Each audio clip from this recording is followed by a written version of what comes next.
Jen, akala nyo lang yon. So solid, white rose papaya, wow, white rose papaya, wow, white rose papaya. May glow up with white rose papaya. White Rose Papaya. May puti power times 2 kasi may papaya at niacinamide. May shea butter and tea tree oil pa. Kutis sulit ang glow May up. glow up with white rose papaya. White Rose Papaya. Kutis sulit ang glow up. ACS. Galalala, Falcon. Galalala, Falcon. Ang bango ng sampayan. Tara na magsayawan. Calefacton, amoy nakaka-joyful.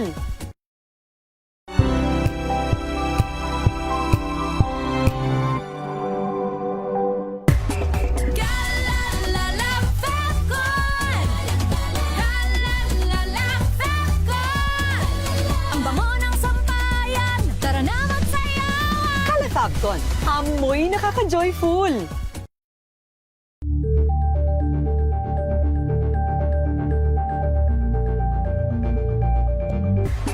Galalala, Falcon. Galalala, Falcon. Ang bango ng sampayan. Tara na magsayawan. Calefacton, amoy nakaka-joyful.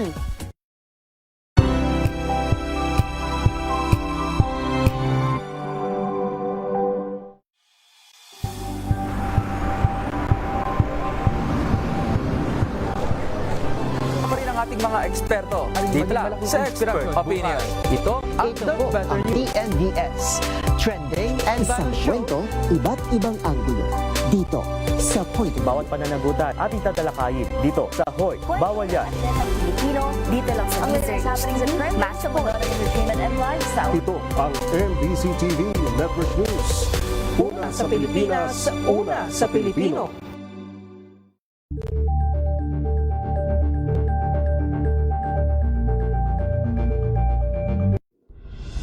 Tuloy-tuloy ang pagtulong, tuloy-tuloy ang pagseserbisyo at tuloy-tuloy ang balitaan kasama si May Binauhan sa Operation Tulong mula Lunes hanggang Biyernes.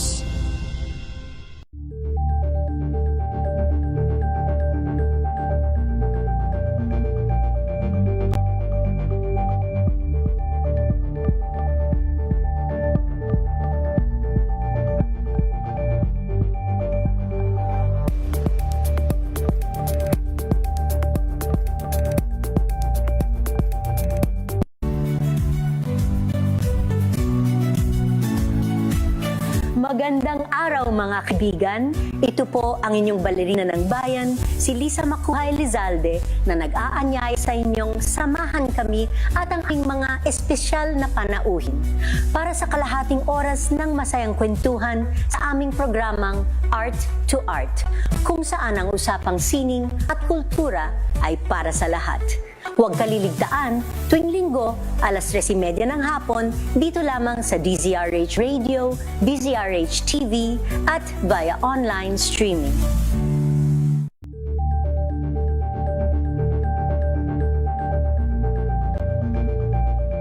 Tambalang Anthony Taberna at Jerry Baha ang gigising sa inyong umaga dahil lalatay ang humahagupit na diskusyon at komentaryo Lunes hanggang Biyernes sa 2x2.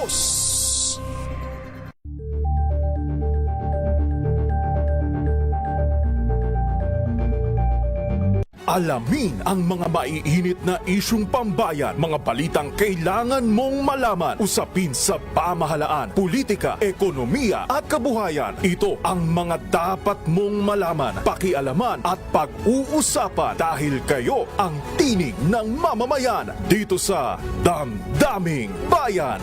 Live sa DZRH Radio, DZRH TV at DZRH Digital. Kasama sina Lakay, Deo Macalma at Elaine Apit. Araw-araw, Lunes hanggang Biyernes. Damdaming Bayan.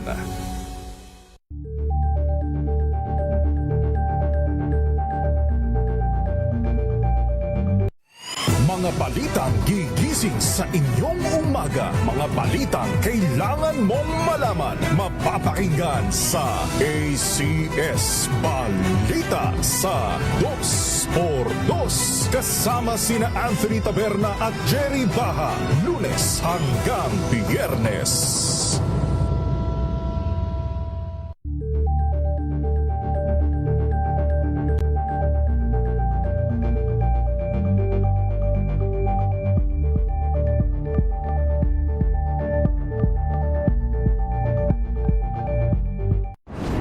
Kung good vibes ang hanap mo, dito ka na sa Sigurado!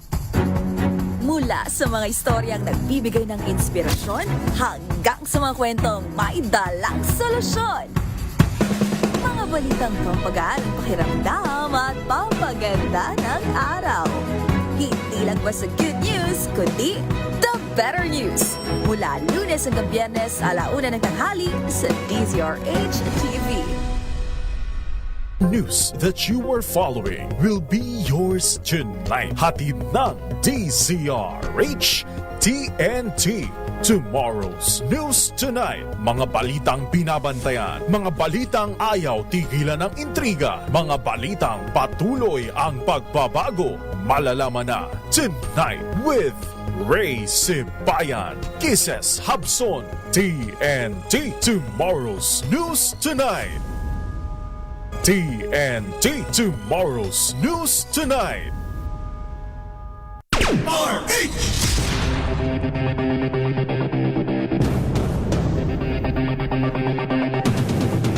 TNT. Tomorrow's News Tonight. Magandang gabi po Luzon, Visayas, Mindanao sa ating pong Tomorrow's News Tonight.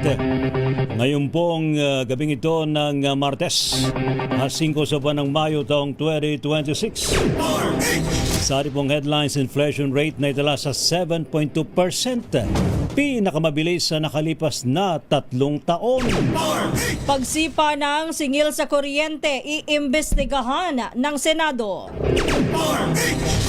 Senador Raffy Tulfo nagdeklarang hindi tatakbo sa pagkapangulo sa darating na 2028 presidential election. Partial report ng Senate Blue Ribbon sa flood control probe, kulang na lang ng 2 pirma. State of calamity dineklara sa 8 munisipalidad sa lalawigan ng Albay.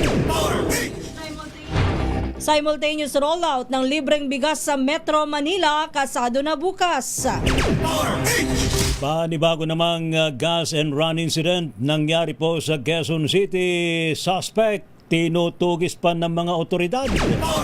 Sa TNT Global News, 9 na minero patay sa pagsabog ng minahan sa Colombia. Sa sports, weightlifter Albert De Los Santos nasungkit daw po ang bagong junior world record. Sa TNT Showbiz, Rufa Gutierrez, proud mom sa pag-graduate ng kanyang anak na si Lorene sa kolehiyo. TNT. Tomorrow's News Tonight.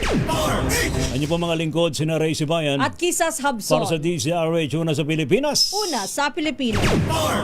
Sa ating mga balita, bumilis pa sa 7.2% ng inflation rate o pagtaas ng presyo ng mga bilihin at serbisyo sa bansa nitong buwan ng Abril.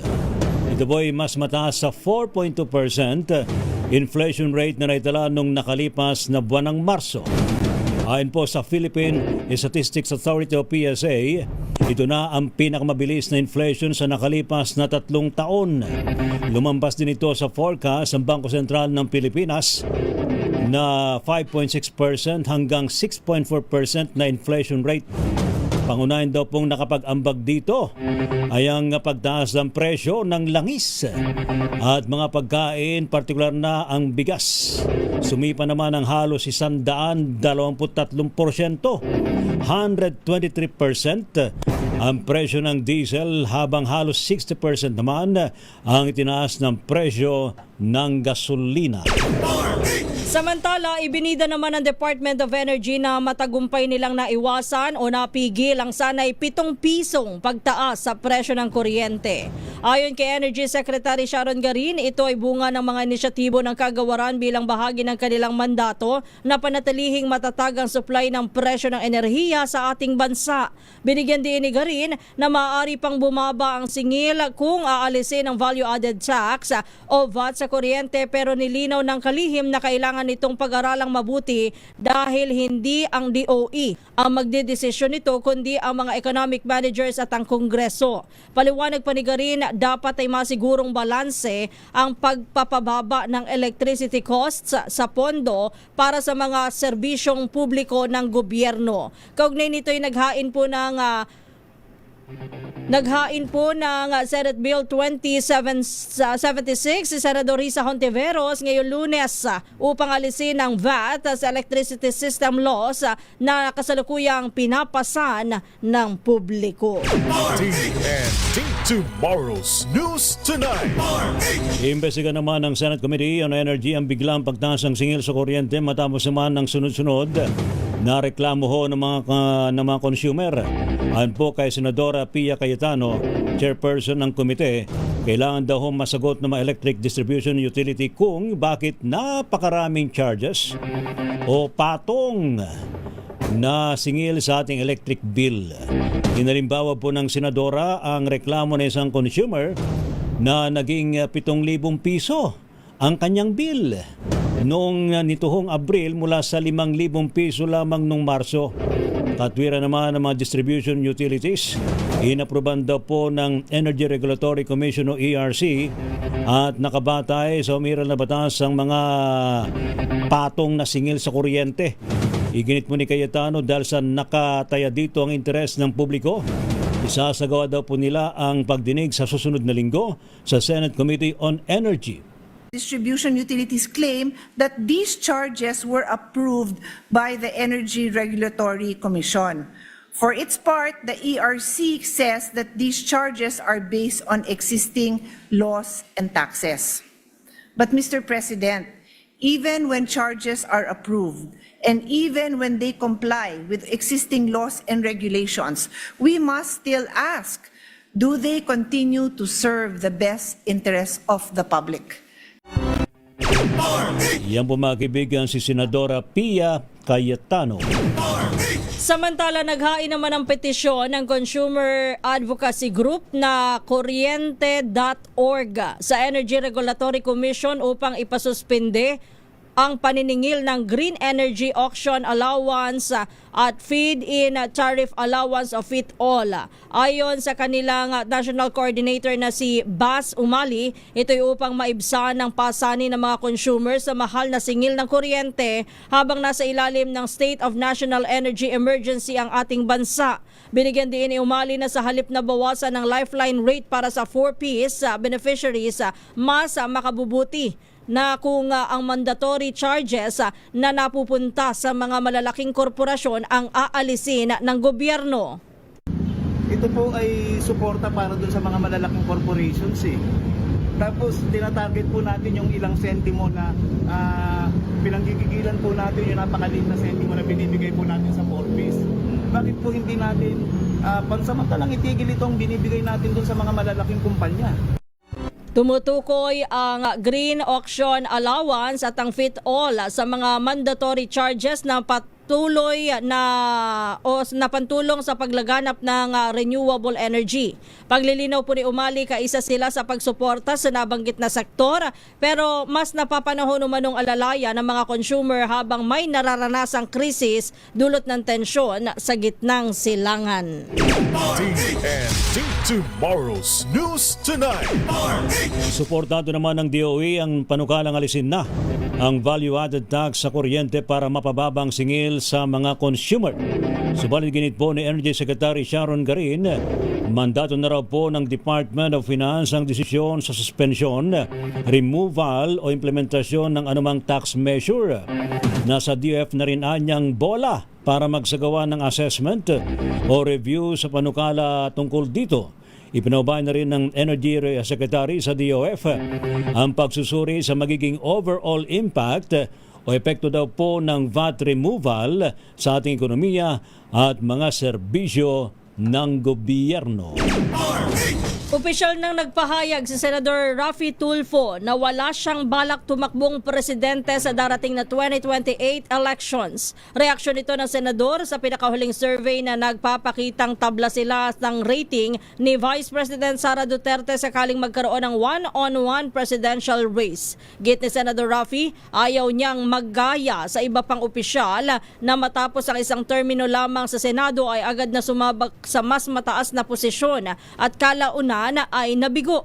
Dagdag pa niya, kontento siya sa kanyang kasalukuyang trabaho sa Senado kaya plano niyang tumakbo muli bilang senador para sa kanyang re-election sa 2028. Binigyan diin naman ni Tulfo na bukas siya sa posibilidad na mag-endorso ng kandidato sa pagkapangulo kapag pareho sila ng advokasya. Pero I said it before and I'm going to say it again, wala pa akong balak na tumakbo as president sa 2028. However, I believe I'm doing very well as senator and I can do a lot more as senator. Therefore, maasahan niyo re-electionist ako sa 2028. Bakit mataas ang number niyo sa survey? That will not change your mind, sir? No. Bakit po? Bakit, sir? I'm very happy as senator, like I said. So, ba't pa ako aakyat sa higher office? And then, I don't want to commit the same mistakes that others committed. My elected officials, first term pa lang sila. And then after first term, tumatakbo agad sila sa higher office, so higher position, and they fail. So, Si Senador Raffy Tulfo. RTNT Tomorrow's News Tonight. Nakiusap naman ang magkapatid na Senador Erwin at Senador Raffy Tulfo sa mga polling body na huwag na silang isama sa mga susunod na survey para sa pagkapangulo at pangalawang pangulo sa darating na 2028. Ayon po kay Senador Erwin, nagulat daw po ang kanyang kuya, si Senador Raffy, nang mabalitaan ang resulta ng pinakahuling survey kung saan lumabas ang pangalan nito bilang isa sa mga nangunguna sa presidential survey. Bate sa survey ng poll session ng February 27 hanggang March 2, lumabas na tabla. Sina Senador Raffy at Vice President Sara Duterte nakakuha ng 46% kung magkakaharap ang dalawa sa isang one-on-one presidential race. Iginit po ni Senador Erwin Tulfo na wala silang planong tumakbo sa mas mataas sa posisyon sa susunod na eleksyon. Gusto po ng brother ko and myself, sana po next time wag na po isama-sama yung mga president po namin dyan, yung mga tatakbo, possible candidates, presidential, vice presidential. Kaya ang plano lang po talaga namin, hanggang dito lang po kami sa Senado, kaya Senator Raffy was also worried last night, makita po yung lumabas po sa media, sa social media kahapon, at sinasabi po na kahit sila ni Sara, marami na mga problema dyan, papasok na naman po yung mga buses, mga trolls. Wala naman ho talaga kaplano-plano ho yung kapatid ko. I was talking to him last night. Yan naman po mga kaibigan si Senador Erwin Tulfo.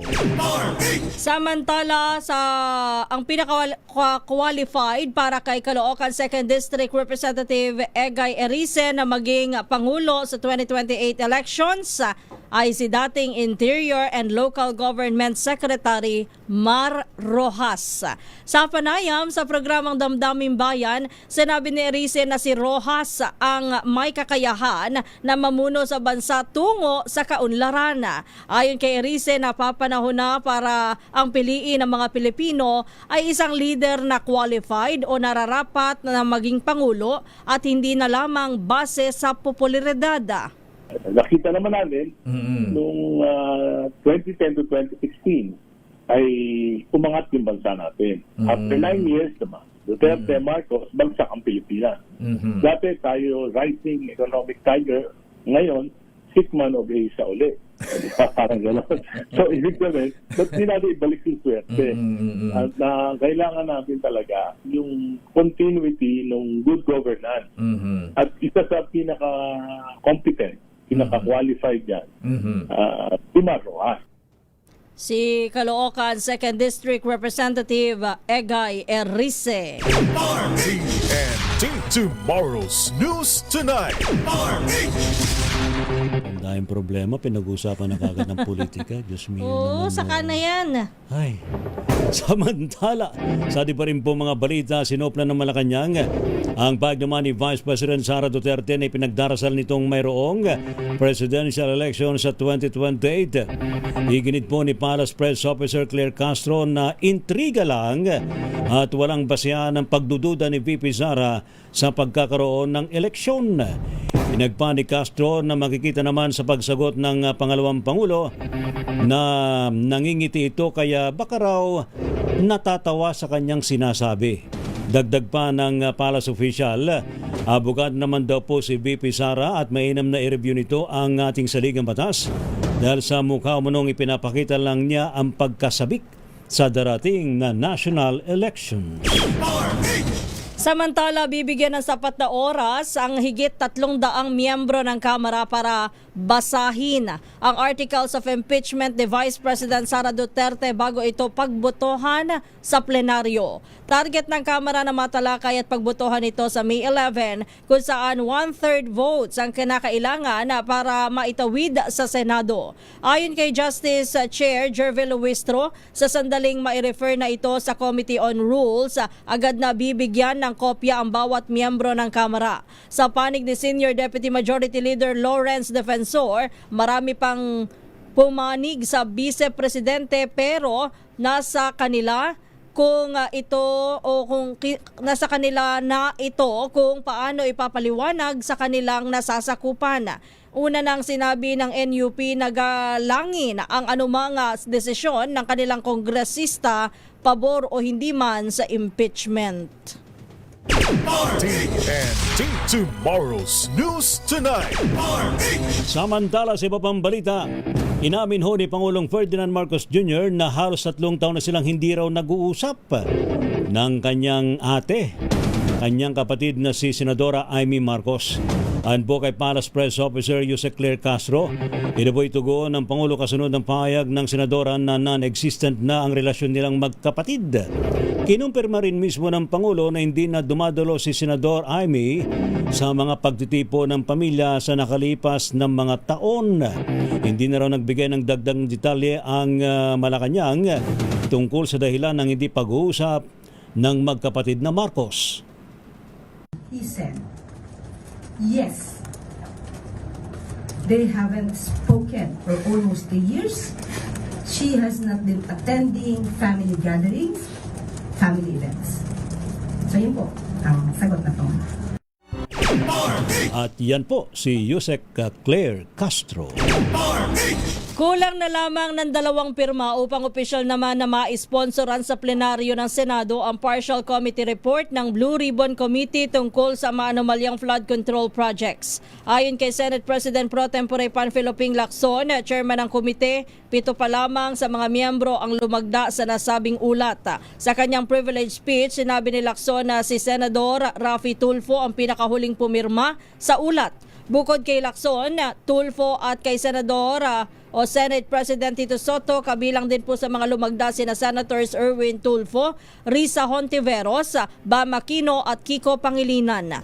Halos 3 buwan na ang nakalilipas mula nang ipamahagi ang draft report sa 17 miyembro ng komite noong February 11, 2026. Ngunit hindi pa rin ito makausad dahil sa kakulangan ng suporta. Resulta ang nasabing report ng 7 pagdinig na isinagawa mula Agosto hanggang Nobyembre ng nakaraang taon kung saan ay hinukay ng komite ang mga alegasyon ng korupsyon at irregularidad sa mga flood control ng bansa. TNT Tomorrow's News Tonight. Samantala naman, sinimulan na po ng Sandigan Bayan 3rd Division ang hearing kay dating Senador Ramon Bong Revilla Jr. para po sa kasong malversation kaugnay ng Ghost Flood Control Project sa Pandib, Bulacan. Sa unang araw po ng trial, sumalang sa witness stand si DPWH Records Officer Jason Cruz para tukuyin daw po ang dokumento tungkol sa budget na inaprubahan para sa proyekto na nagkakalaga ng 92.8 million pesos. Pinatotohanan ng opisyal ng dokumento ay tinanggap ng kanilang opisina noong June 26, 2025. Itinakda ng Anti-Graft Court ang susunod na hearing sa May 19 at May 20 kung saan ang mga kinatawan mula sa DPWH Planning Division ang susunod na sasalang sa witness stand. Kailangang mapanagot naman ang mga nasa likod ng fuel smuggling na sangkot din sa tax evasion o hindi tamang pagbabayad ng buwis. Ayon kay Manila Representative Rolando Valeriano, chairman ng House Committee on Public Order and Safety, kailangan ng koordinasyon ng Philippine Coast Guard, Philippine Navy at Department of Energy para mahabol ang mga fuel smugglers at illegal oil importers. Sabi ni Valeriano, sa modus na ipupuslit ang mga produktong petrolyo sa pamamagitan ng STS o ship-to-ship transfer sa karagatan bago pa man makarating sa ating bansa. Dahil dito'y tinatayang 60 bilyong pisong revenues ang nawawala sa gobyerno kapag naipupuslit ang imported na langis sa pamamagitan ng STS. Batay sa impormasyon, talamak ang STS sa Port Davao, Batangas, Cagayan de Oro, gayon din sa Bataan. TNT Tomorrow's News Tonight. Standby pa rin po sa iba pang mga balita mga kaibigan sa Tomorrow's News Tonight. Naku, 8 daw home munisipalidad sa lalawigan ng Albay ang ngayon po ay nasa state of calamity dahil nga po sa patuloy yung pag-alburuto ng Bulkang Mayon. Samantala naman simultaneous rollout ng libre. Yan ang gusto natin. Libre! Libreng bigas sa Metro Manila. Wow! Kasado na raw ho bukas. Sino kayang kasali dyan? Ang priority yata dito mga senior. Mga senior. Yan, ay, tama-tama. Nandiyan nanay ko. Yan. Pwede. Ha? At bahala daw dyan ang mga LGU na tututok sa pamahagi ng libreng bigas. Samantala naman, panibagong gas and run incident nangyari nga po sa Quezon City. Antakin mo, 1.5? Lagi, no? Pampito na yata ito, sabi ba? Tama ba yung pampito ng incident? Iniisip ko nga, dapat yata ang gawin na ng mga gasolinahan. Pag may magpapakarga, bayad muna bago karga. Yun. Tama. Kaya lang, baka mamaya naman, mag-cause din ng gulo? Hindi. Minsan? Hindi kaya? Pwede singilin na kagad. Magkano ipapakargaw ninyo? 1,000? Kaya nasaan po 1,000? I-resibuan na po namin. Habang kinakarga po namin yung gasolina. Dapat ganun na lang. Ganun na lang gawin ho ninyo. Para maiwasan na yung gas and run. Naku naman. Samantala sa ating pong TNT Global News, 9 na minero patay sa pagsabog ng minahan dyan po sa bansang Colombia. Sa sports, weightlifter Albert De Los Santos nasungkit ang bagong junior world record. At sa ating showbiz, sabay si Miss Rufa Gutierrez, proud mom, wow, sa pag-graduate ng kanyang anak na si Lorraine Sacoleo. Abay, congratulations, Miss Rufa Gutierrez. Mamaya meron din ang update mula sa LTO, abay numero 1 nirereklamo ang ahensya. Wow! Aray ko po, LTO. Akala ko ba wala nang mga dyan, wala nang red tape o kayo mga fixer dyan, Samantala, buong personal and collective privilege ni Batangas Congressman Leandro Leviste inalis. Inalis daw po sa record ng kamera. Ha? Ano bang sinabi nitong si Ay, ito yung mga very controversial na naman tong si Leviste, Samantala, higit sa 136 milyong pisong halaga ng peking produkto at mga undeclared agri-goods na harang daw po ng Bureau of Customs. Meron din pong nasamsam na baril at bala dyan po sa may Obando, Bulacan. Pilipinas ang oras, alas 9:34 ng gabi. Ang oras na yan ay hatid sa inyo ng BioFlu.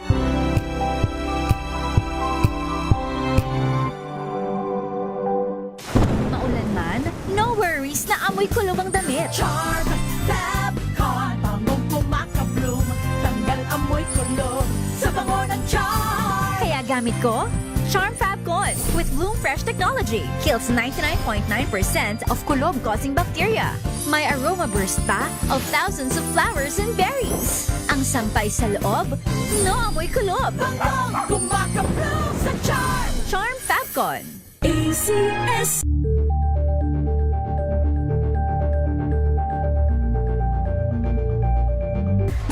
Gala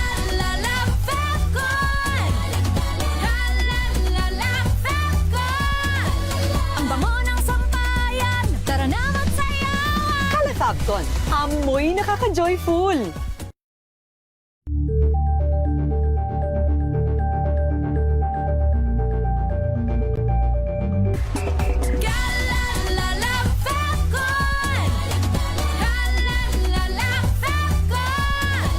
Ang bango ng sampayan, tara na magsayawan. Calefabcon. Amoy nakaka-joyful.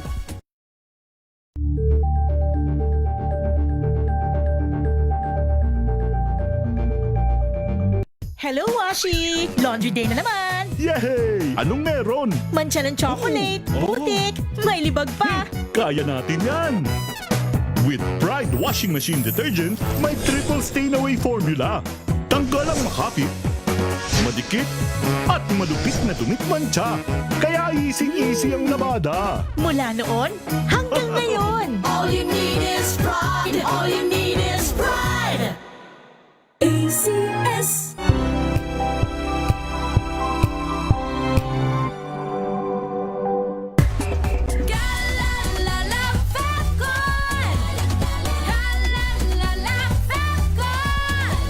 Ang bango ng sampayan, tara na magsayawan. Calefabcon. Amoy nakaka-joyful.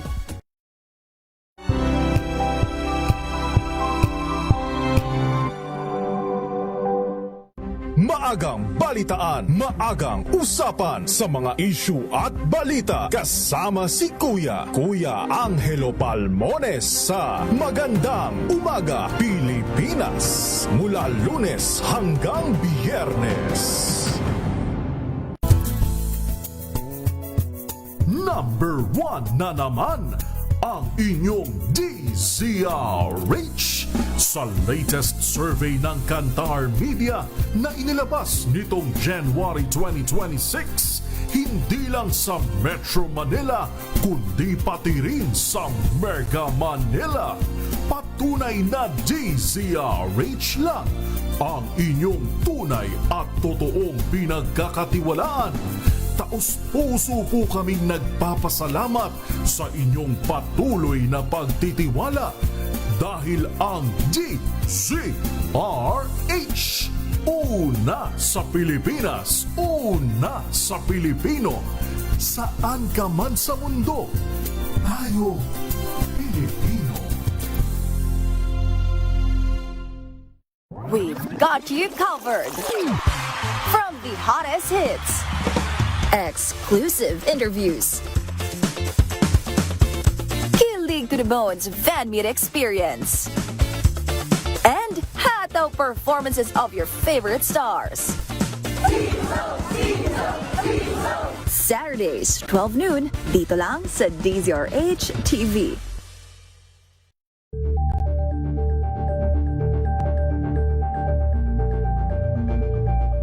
Curious ka ba sa maraming bagay? Kami na ang bahala dyan. Aalamin, tutuklasin at bibigyang linaw namin ang mga katanungang bumabagabag sa inyong isipan. Sa programa kung saan ang bawat sagot ay galing lamang sa mga eksperto. Ang Expert's Opinion, tuwing linggo 3:00 ng hapon, dito lang sa DZRH TV.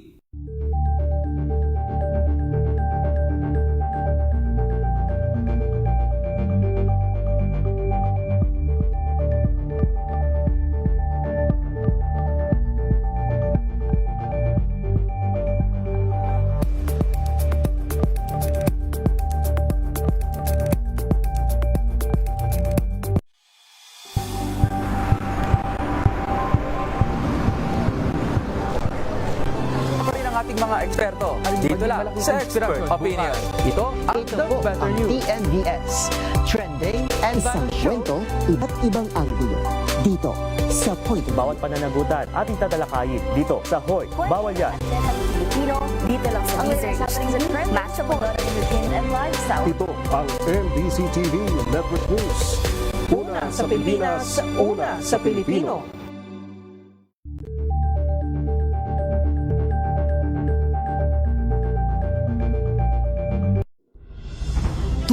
Tuloy-tuloy ang pagtulong, tuloy-tuloy ang pagseserbisyo at tuloy-tuloy ang balitaan kasama si May Binauhan sa Operation Tulong mula Lunes hanggang Biyernes.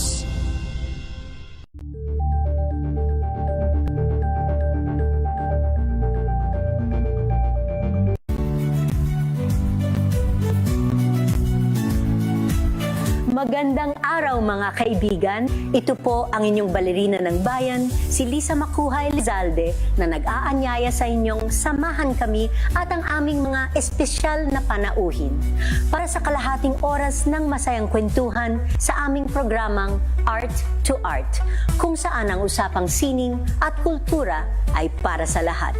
Huwag kaliligtaan, tuwing linggo, alas 3:30 ng hapon, dito lamang sa DZRH Radio, DZRH TV, at via online streaming.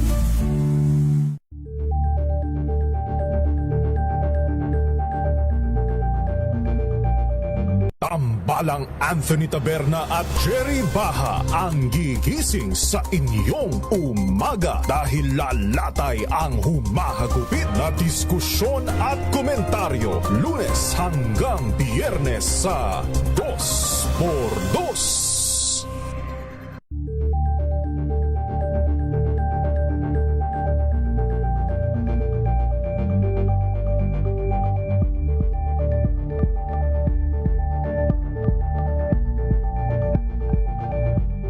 Alamin ang mga maiinit na isyung pambayan, mga balitang kailangan mong malaman, usapin sa pamahalaan, politika, ekonomiya at kabuhayan. Ito ang mga dapat mong malaman, pakialaman at pag-uusapan dahil kayo ang tinig ng mamamayan dito sa Damdaming Bayan.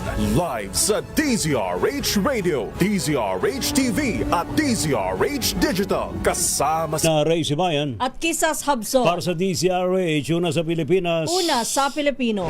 TNT Tomorrow's News Tonight.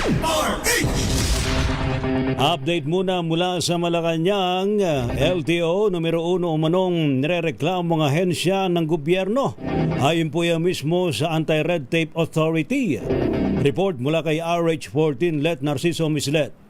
Nanguna ang Land Transportation Office sa listahan ng mga pinaka-inirereklamong ahensya ng gobyerno kaugnay ng ease of doing business o pagpoproseso ng mga transaksyon. Sa press briefing sa Malacanang, sinabi ni Director General Ernesto Perez ng Anti-Red Tape Authority na ang pinakamaraming natanggap na reklamo sa LTO ay sa Metro Manila. Ayon kay Perez, karaniwan sa mga natanggap na reklamo ng ARTA ay may kinalaman sa mabagal na aksyon sa mga aplikasyon at paniningil ng mga dagdag na requirements. May mga reklamo din anya kaugnay ng mga fixer kung saan 3 ang nahatulan ng paglabag sa Ease of Doing Business Act. Pinalitan ng LTO sa unang pwesto ang Food and Drug Administration na nasa 2nd pwesto na ngayon ng Most Complained Government Agency. Nilinaw naman ni Perez na agad ring inaksyonan ng mga ahensya ang mga reklamo matapos ipagbigay alam ng ARTA. Ito si Let Narciso para sa DZRH, una sa Pilipinas, una sa Pilipino. Maraming salamat, Let. Samantala, dako tayo sa kamera. Buong personal and collective privilege ni Batangas Representative Leandro Leviste na strike out sa record ng Kamara. Representative Brian Recto ipinagtanggol naman ang kanyang mga magulang sa mga alegasyon. Ibalita mo yan RH12, Milky Rigunan. Uminit ang talakayan sa plenaryo ng Kamara na magsalita sa pamagitan ng personal and collective privilege si Batangas Representative Leandro Leviste laban sa mga rekto. Sa plenaryo, inakusahan ni Leviste na ang kampanya umano ni na Governor Vilma Santos Recto at anak na si Lucky ay ginasosan ni CWS Party List Edwin Guardiola na nasasangkot sa flood control controversy. Inakusahan ni Leviste si na Executive Secretary Ralph Recto at Guardiola na muna'y nasa likod ng STL operations sa Batangas bukod sa iba pang umanong mga illegal gambling operations. Narito si Batangas Representative Leandro Leviste.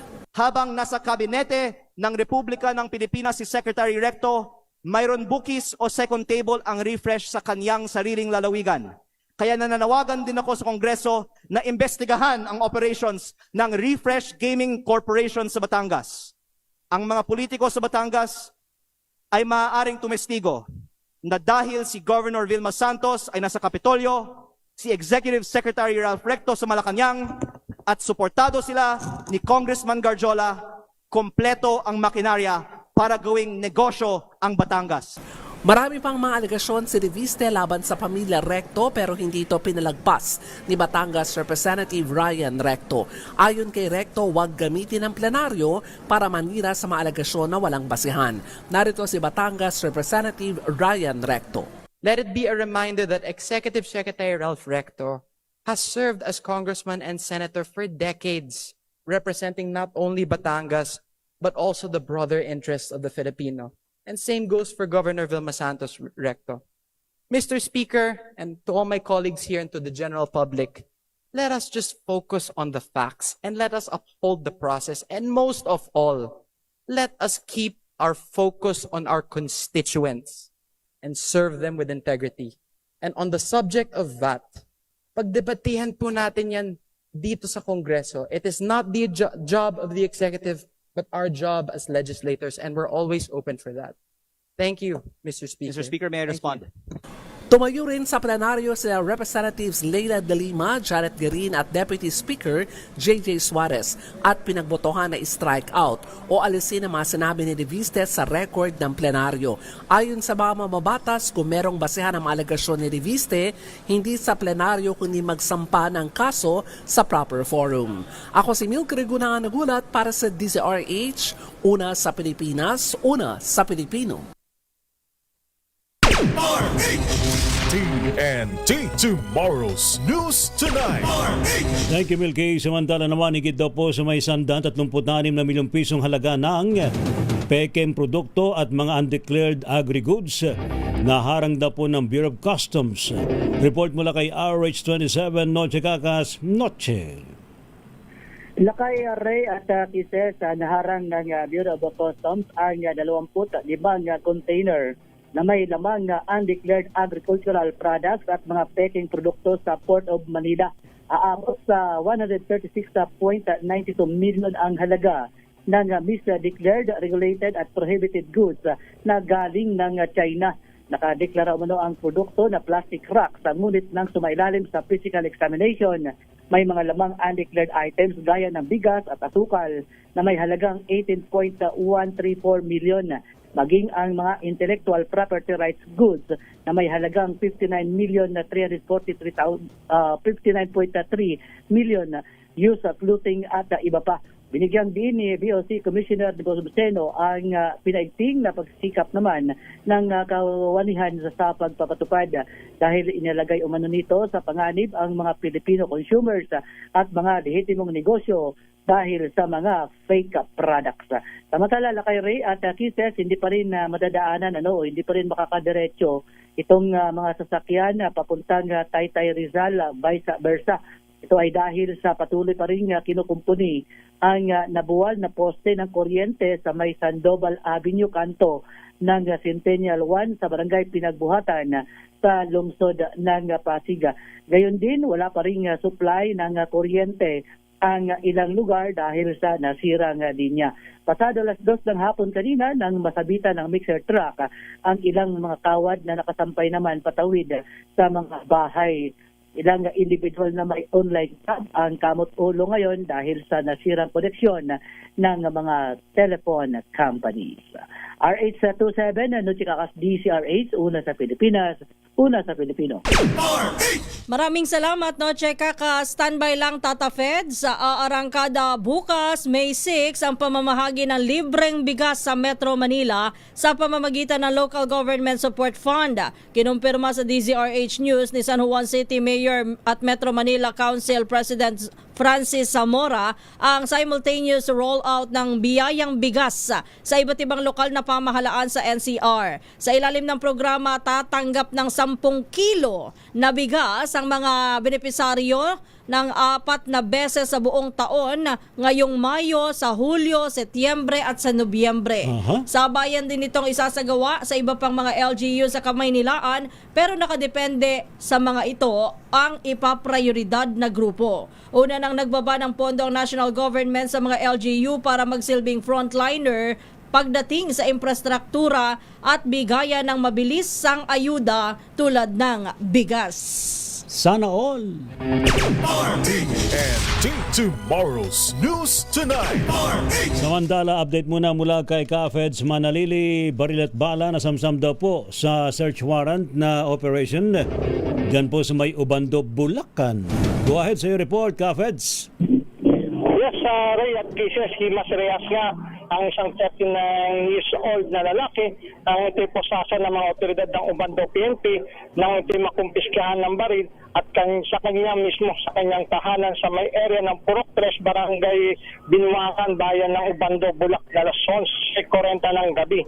Kinilala ni Police Major Erickson Miranda, Chief of Police ng Ubando PNP, ang arestadong lalaki na si alias Jose, 39 anyos at residente ng nabanggit na lugar. Batay sa ulat, bitbit ng mga otoridad ang warrant of arrest na inilabas ni Presiding Judge Jesus Torres, acting Presiding Judge ng MPC Ubando, may petsa Abril 28 taong kasalukuyan dahil yan sa pag-research sa warrant, dahil yan dito ay nag-iing daw itong lalaki ng baril. Sa harap mismo ng mga kawani ng barangay, hinalugkog ang bahay ng lalaki at nadiskubre nga ang isang 38 revolver at walang marka at ito'y 2 ring pirasong bala ang nakuha ng mga kawanin ng PNP.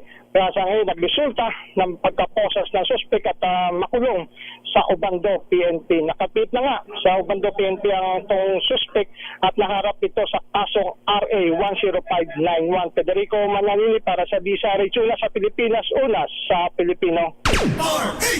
Maraming salamat, Tata Feds. Tinutugis na ngayon ng Quezon City Police District ang isang hindi pa nakikilalang lalaking driver na sangkot na naman sa gas and run sa isang gasolinahan sa Mindanao Avenue sa Quezon City. Ayon sa pulisya, naganap ang insidente alas 3:16 ng madaling araw noong Linggo sa Barangay Bahay Toro. Lula numano ang suspect sa isang asul na sedan at nagpakarga ng gasolina na nagkakahalaga po ng 1,500 pesos pero tumakas at hindi nagbayad. Agad namang inireport ng gasolinahan ang insidente dahilan para magresponde ang mga otoridad at maglabas ng flash alarm. Sa ngayon ay sinusuri pa ng QCPD ang mga kuha ng CCTV mula sa lugar at mga kalapit na establishmento upang matukoy ang pagkakakilanlan ng suspect.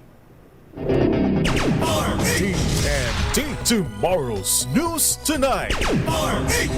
Deklarado namang nasa state of calamity ang 8 munisipalidad sa probinsya ng Albay dahil po sa nagpapatuloy na aktibidad ng Bulkang Mayon doon. Kabilang po sa mga ito ang mga lungsod ng Tabaco, Legazpi at Ligao at mga bayan po ng Kamalig, Malilipot, Santo Domingo, Daraga at Ginobatan. Sa ngayon po ay natiling nasa alert level 3 ang Bulkang Mayon at pinagbabawal pa rin ang pagpasok ng sinuman sa loob mismo ng 6-kilometer radius permanent danger zone. TNT Top News Trending Worldwide. Sa ating TNT Global News, 9 na minero patay naman sa pagsabog ng minahan sa Colombia. Ang detalye, balita mo yan, Wina Pearl Hesoro. Patay ang 9 na manggagawa matapos ang pagsabog sa isang coal mine sa bansang Colombia.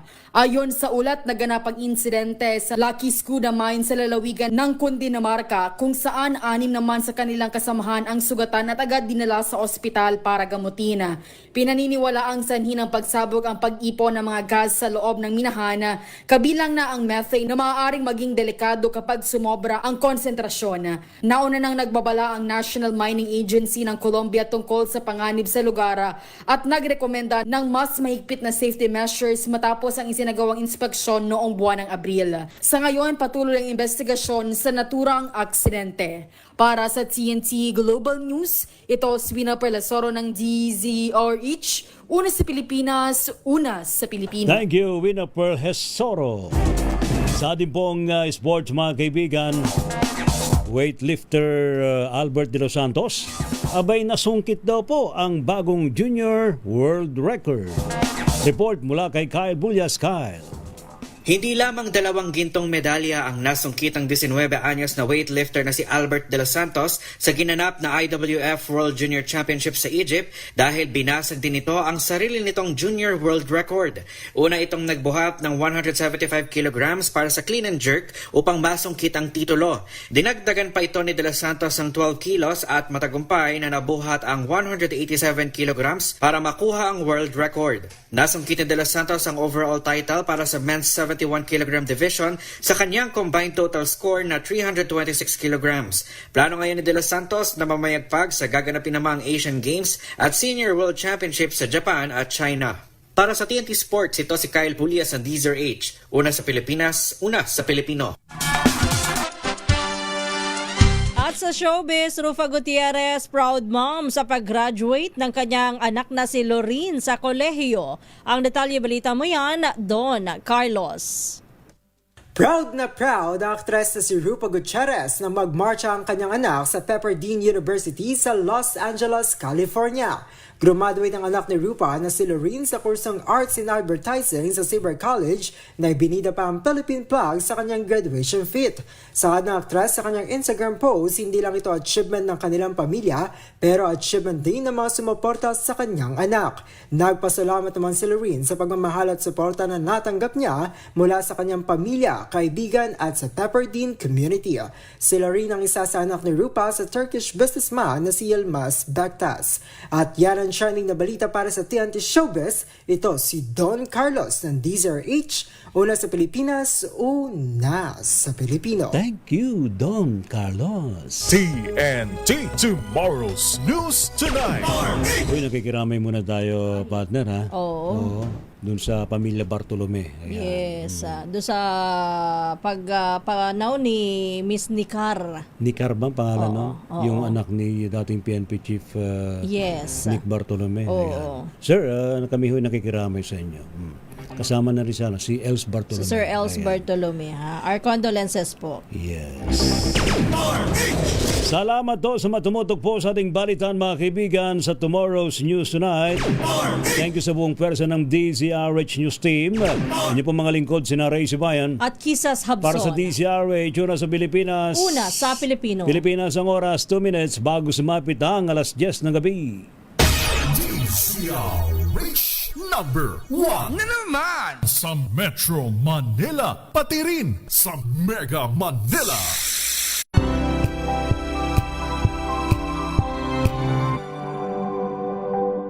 Sa loob ng 86 na taon, DZRH ang naging kaagapay ng mga Pilipino sa balita, sa serbisyo at sa bawat kwento.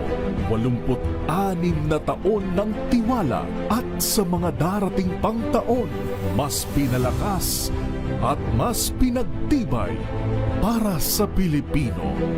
DZRH.